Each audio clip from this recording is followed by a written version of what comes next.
Olá, sejam muito bem-vindos ao podcast do projeto Orais Sem Cessar para desenvolvimento e crescimento espiritual.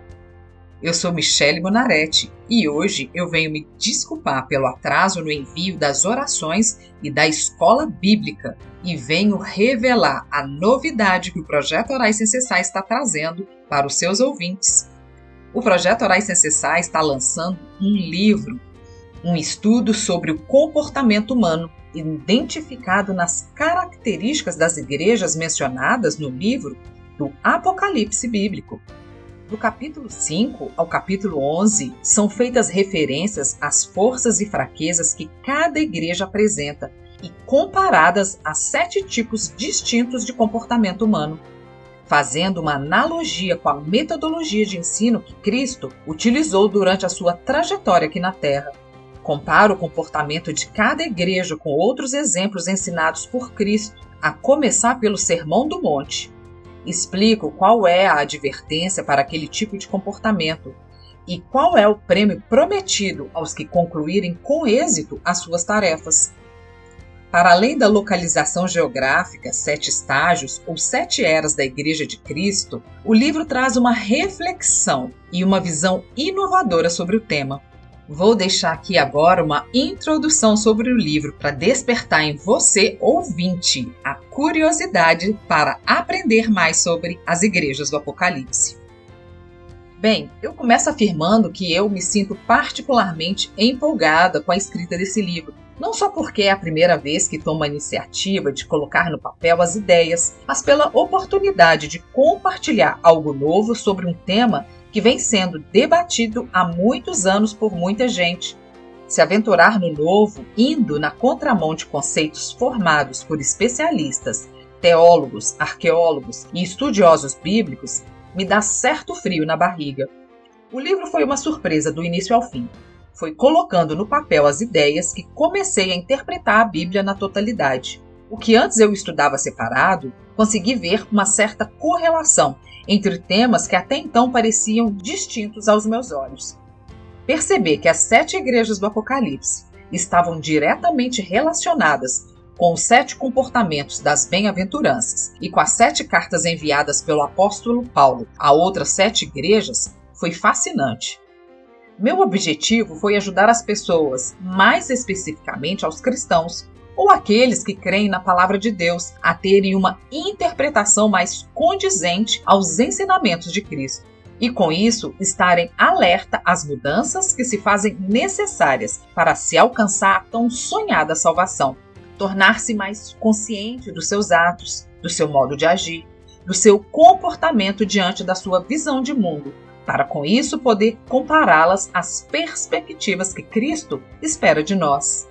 Como eu já disse, do capítulo 5 ao capítulo 11, eu destaquei as forças e fraquezas de cada comportamento, citando versículos que nos ajudam a entender como deve ser um proceder cristão. Ainda comparo o comportamento de cada igreja com outros exemplos ensinados por Cristo, a começar pelo Sermão do Monte. Explico sobre qual é a advertência para aquele tipo de comportamento e qual é o prêmio prometido aos que concluírem com êxito as suas tarefas. Estudei sobre o assunto cuidadosamente para usar as informações que adquiri de modo a elucidar o tema, tornando transparente como a água. Expliquei a etimologia e significados de palavras, contei histórias, exemplifiquei assuntos e, claro, comparei-os à palavra de Deus para que absolutamente nada estivesse fora dos padrões divinos. Não proponho, nas páginas que se seguirão, julgar e criar conceitos, mas simplesmente despertar reflexão e uma visão inovadora. Espero que, através deste livro, o Senhor Deus possa encher a terra do seu conhecimento e da sua glória, como as águas cobrem o mar.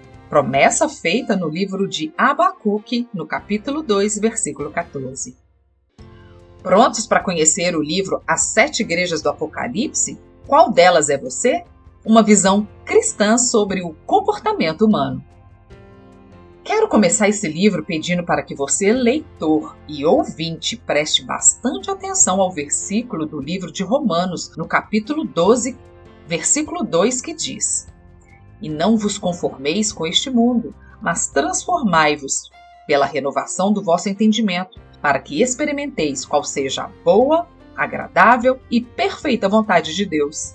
E também preste atenção ao versículo do livro de Efésios, no capítulo 4, que diz: E nos renoveis no espírito do vosso entendimento, e vos revistais do novo homem, criado segundo Deus, em justiça e retidão, procedentes da verdade. O Senhor Deus nos instrui nesses 2 versículos a transformar e a renovar o nosso entendimento. Mas por que o Senhor nos faz essa observação? Segundo as Escrituras, muitas foram as revelações trazidas aos profetas de Deus ao longo da história, e todas elas foram escritas em mistérios, em parábolas ou figuras de linguagem, para que no momento oportuno nos fossem reveladas. E por isso o Senhor pede para que no tempo oportuno transformemos e renovemos o nosso entendimento, pois creio que muitas das revelações já transmitidas ou discutidas por vários pregadores da palavra não foram claramente interpretadas, uma vez que o tempo das revelações ainda não havia chegado. E como afirma o próprio Senhor Deus, Ele nos deu espírito de profundo sono para não compreender as Escrituras até um tempo determinado, como está escrito no livro de Isaías, no capítulo 29. Tardai e maravilhai-vos, e folgai, e clamai, bêbados estão, mas não de vinho, andam titubeando, mas não de bebida forte. Porque o Senhor derramou sobre vós um espírito de profundo sono, e fechou os vossos olhos, os profetas, e vedou os vossos líderes, os videntes. Pelo que toda visão vos é como palavras de um livro selado, que se dá ao que sabe ler, dizendo: Ora, lê isso, e ele dirá: Não posso, porque está selado. Ou se dá o livro ao que não sabe ler, dizendo: Ora, lê isso, e ele dirá: Não sei ler. Creio que ainda seremos surpreendidos com muitas revelações nesses últimos tempos, porque essa promessa foi feita no livro do profeta Joel. Já no primeiro capítulo do livro está escrito: aquele dia, porque o dia do Senhor está perto e virá como uma assolação do Todo-Poderoso. O dia do Senhor é uma expressão bíblica que possui um significado escatológico, que se refere ao grande dia da manifestação final da justiça de Deus, se referindo aos finais dos tempos. O capítulo continua dizendo que nesse tempo, ou nos finais dos tempos, o mantimento estaria cortado de diante dos nossos olhos, a alegria e o regozijo também. E assim como no livro de Isaías, o Senhor diz que estamos como os bêbados. Da mesma forma está escrito no livro do profeta Joel. No primeiro capítulo está escrito: Despertai ébrios ou bêbados, e que até os animais estariam gemendo e confusos sem pasto. Vale lembrar que mantimento nessa passagem está se referindo ao conhecimento de Deus. A mesma referência que o Senhor Jesus usou no livro de Mateus, dizendo: Nem só de pão viverá um homem, mas de toda palavra que sai da boca de Deus.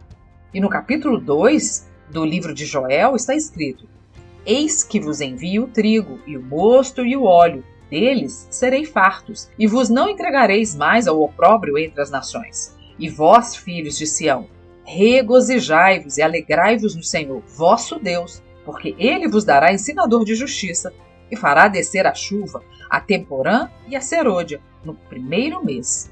E há de ser que depois derramarei o meu espírito sobre toda a carne, e vossos filhos e vossas filhas profetizarão.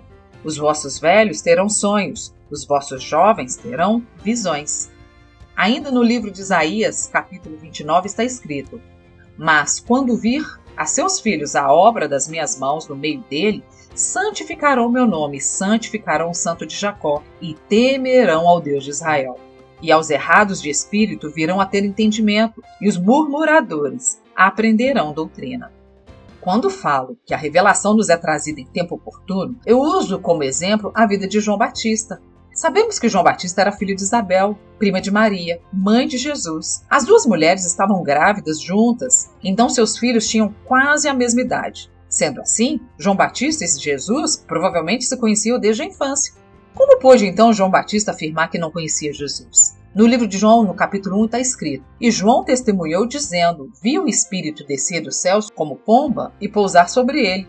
Eu não o conhecia. Aquele, porém, que me enviou a batizar com água, me disse: Aquele sobre quem vires descer e pousar o Espírito, este é o que batiza com o Espírito Santo. Pois eu, de fato, vi e tenho testificado que ele é o Filho de Deus. João Batista afirmou que não conhecia Jesus como Filho de Deus, porque como pessoa, ele o conhecia desde o nascimento. Mas a revelação veio a João Batista no tempo oportuno, ou no tempo apropriado, onde a revelação cumpriria o seu propósito.